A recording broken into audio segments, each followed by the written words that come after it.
And what's up, everybody? Welcome back to the channel. It is your boy Cheap Ludes. And I'm back with another market video. I know I sound so excited about it, really.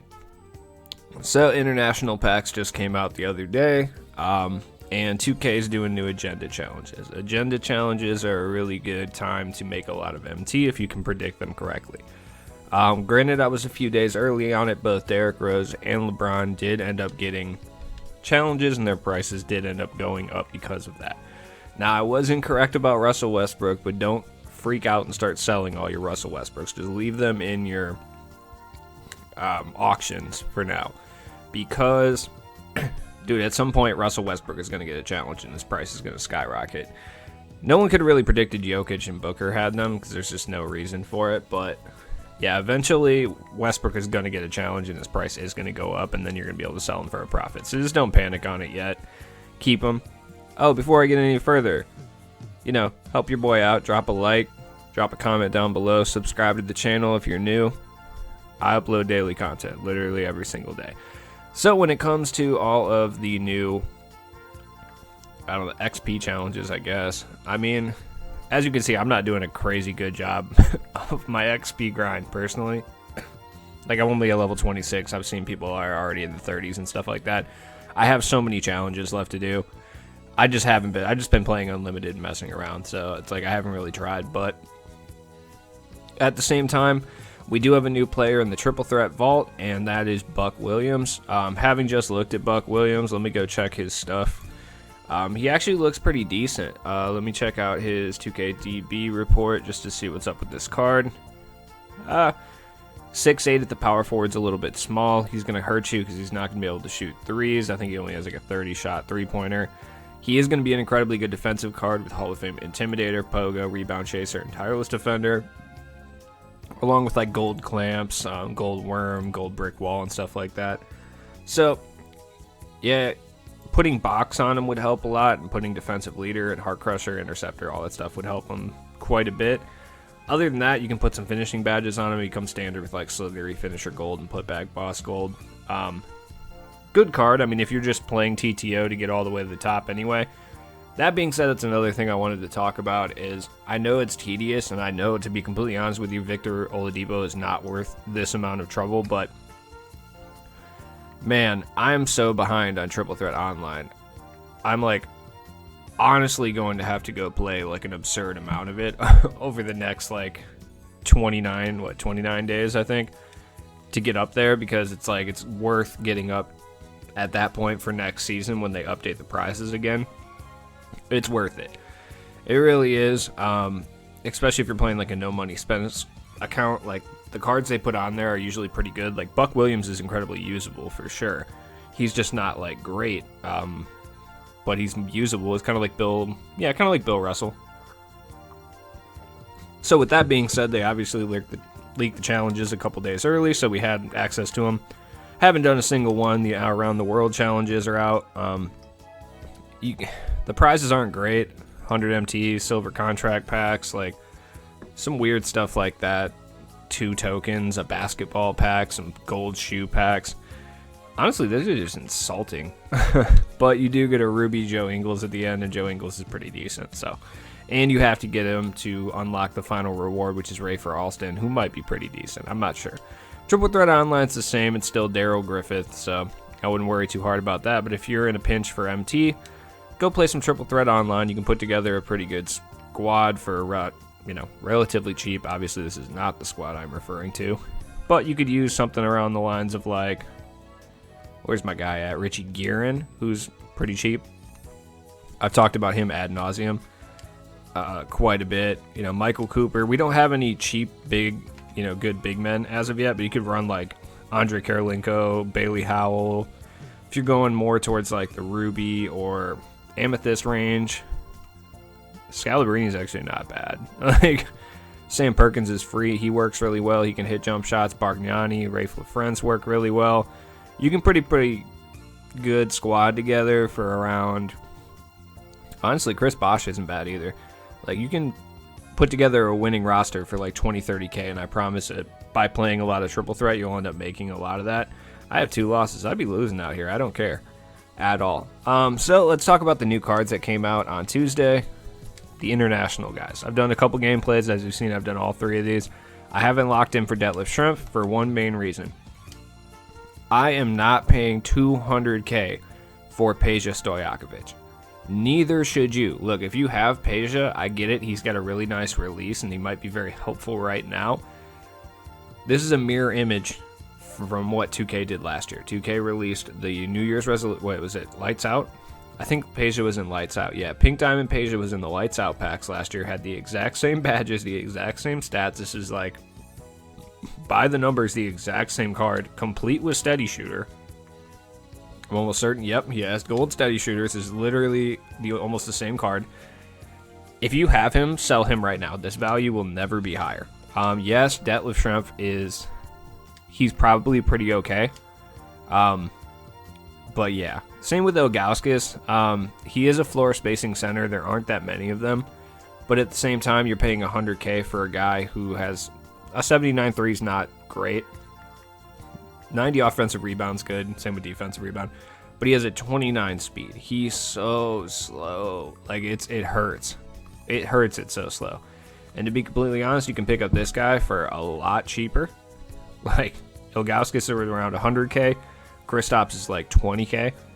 And as you can see, like, stats-wise, it's not that big of a difference, honestly. And when we go into the badge count for these guys, yeah, Kristaps has a lot less gold badges, for sure.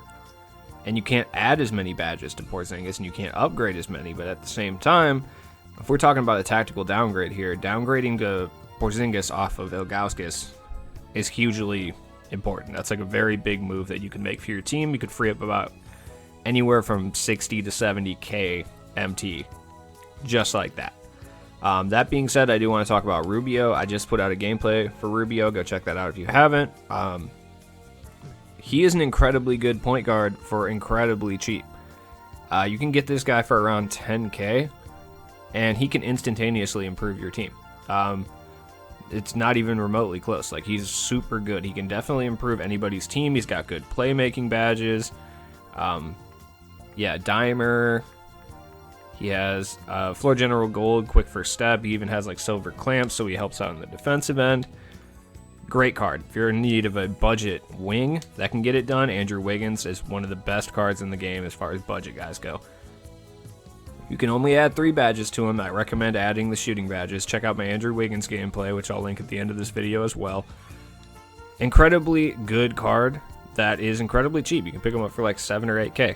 Like I said, I would ditch out Peja. To be honest, I would probably... Tony Parker is kind of harder to predict, to be completely honest with you. Just because he's going for about 80k right now. Sometimes a little bit lower. Fluctuates between 70 and 80 right now. He might become rare enough at some point that he might be going for over 100k once people start to want to lock in for the set. But there's about a week window when he's rare and he might be going over 100k that you can get that for him, as opposed to like when the super packs come out and he goes down and plummets to like 2-3k. Because we're in the second quarter of the year, which means diamonds and pink diamonds are still going to have value.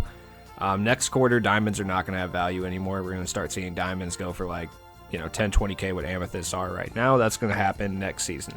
So it's kind of a tough decision. If you drew Tony Parker, yeah, he's a pretty good card, but you could also get rid of him. Net yourself 80k, go spend 25k, 25k on Richie Guerin, or you can spend 10k on Rubio and you have just as good of a point guard plus X amount of MT. So the Dunkers cards, I honestly wish I wouldn't have locked in because John Wall's going for an absurd price and I don't even use them. So if you have any of these guys, all these guys are going for pretty high. Desmond Mason, I think, is still going for like 80k or whatever. Wish I would not have locked those in.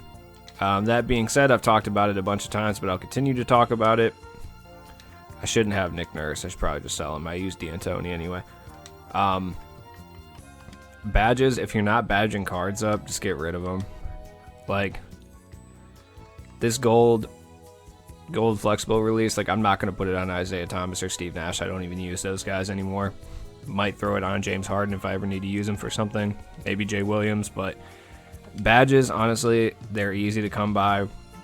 They're not incredibly worth it to go spend a bunch of MT on. I mean, I've fallen victim to it too, especially when it comes to like range extender. I think I need to go put it on a card, and in 2 weeks, like, I'm not even using that card anymore. I do it all the time. So I wouldn't fall into the trap and keep badging up cards for no reason like I do. I mean, like, I have like a million MT, yes, but like, it's still not smart. So 2K's like completely given up on evolution cards. I don't really know what they're gonna do with that.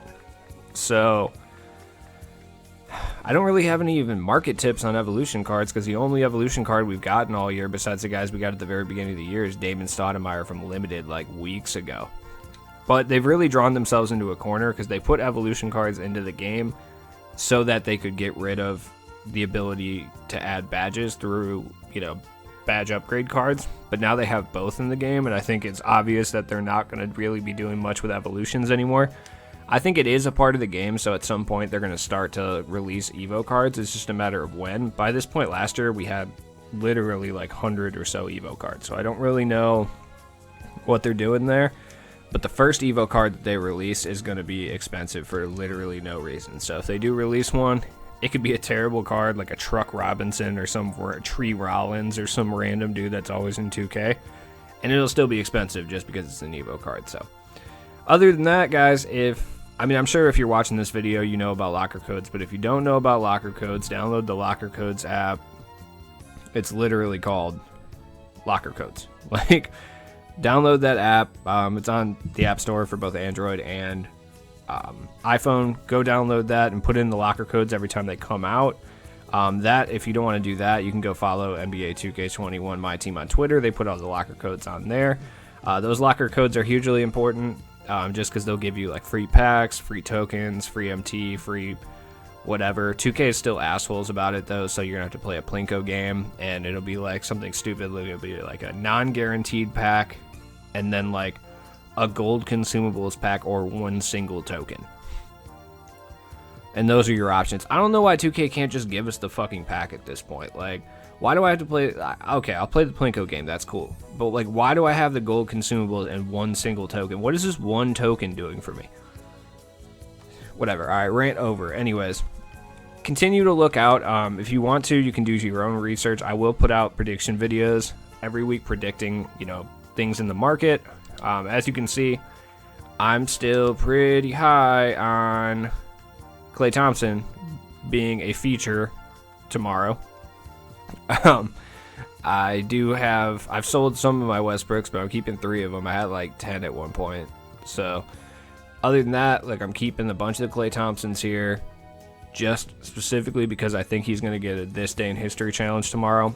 If he doesn't, do not come for me in the comments. I apologize. I'm trying to make predictions for you guys and give you hints and tips, but I am not always going to be correct.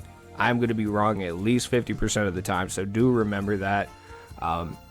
Other than that, I don't really have any predictions. I mean, I have a whole prediction video. You guys can go check it out if you want. But other than that, hey, I'm trying.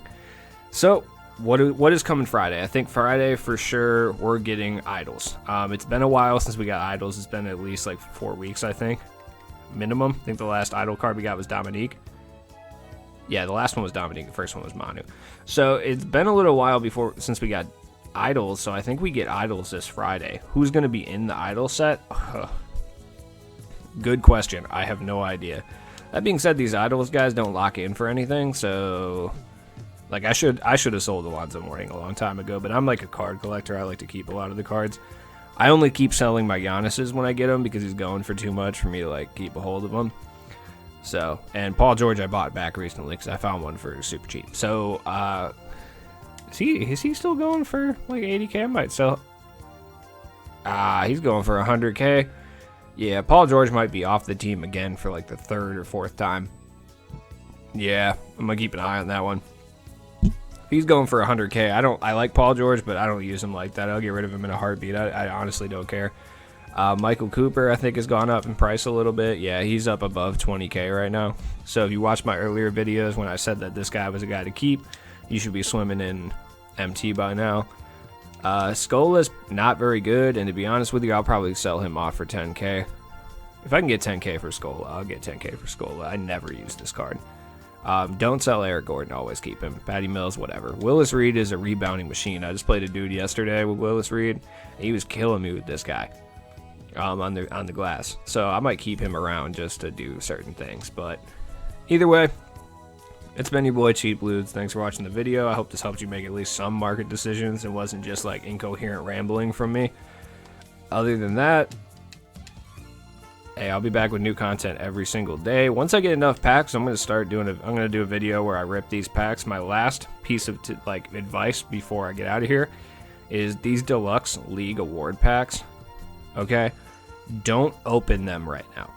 The reason for that is once 2K starts putting like additional cards in the league packs like they do, you know, whether it be like spotlight sims or throwback moments or like just moments cards and stuff like that, that's when you want to open your reward packs, like your league reward packs, just because you can start to draw other cards. These are dynamic, so what is inside of these packs is going to shift throughout the year. So if I open it right now and I open it in 2 months, I'm going to have different cards that come out of it, if that makes sense. So you want to save as many of these as possible, because once those cards come out, you can go back in, rip them all, and you can have the option to draw those cards. You can even save them till the end of the year if you want. Not the same with like flash packs and like, you know, the 20s packs, stuff like this. Like this is all going to be the same, but these dynamic league packs, these could be significantly more valuable in a month to 2 months from now than they would right now, especially when the NBA season starts and we starts to get like moments cards and stuff like that. You'll be able to rip these packs and those moments cards will come out of them. So that's just my last tip. So subscribe to the channel, drop a like on the video, drop a comment down below. I appreciate every one of you. If you guys have any questions, you could always holler at me on Twitter. It is Cheap Ludes at Twitter. I also have a podcast. If you have any interest in that, drop in the comments down below. It has nothing to do with 2K, just a heads up. Other than that, I do have a Patreon over at Cheap Ludes that I'll put in the description. I rip a lot of packs on this channel, so I spend a lot of money to do pack openings and things like that. So if you ever want to help support your boy, jump over there on Patreon. I'll have exclusive content and stuff like that. Nothing crazy locked behind the paywall. I'll still be here dropping the same content that I always do. So I appreciate y'all.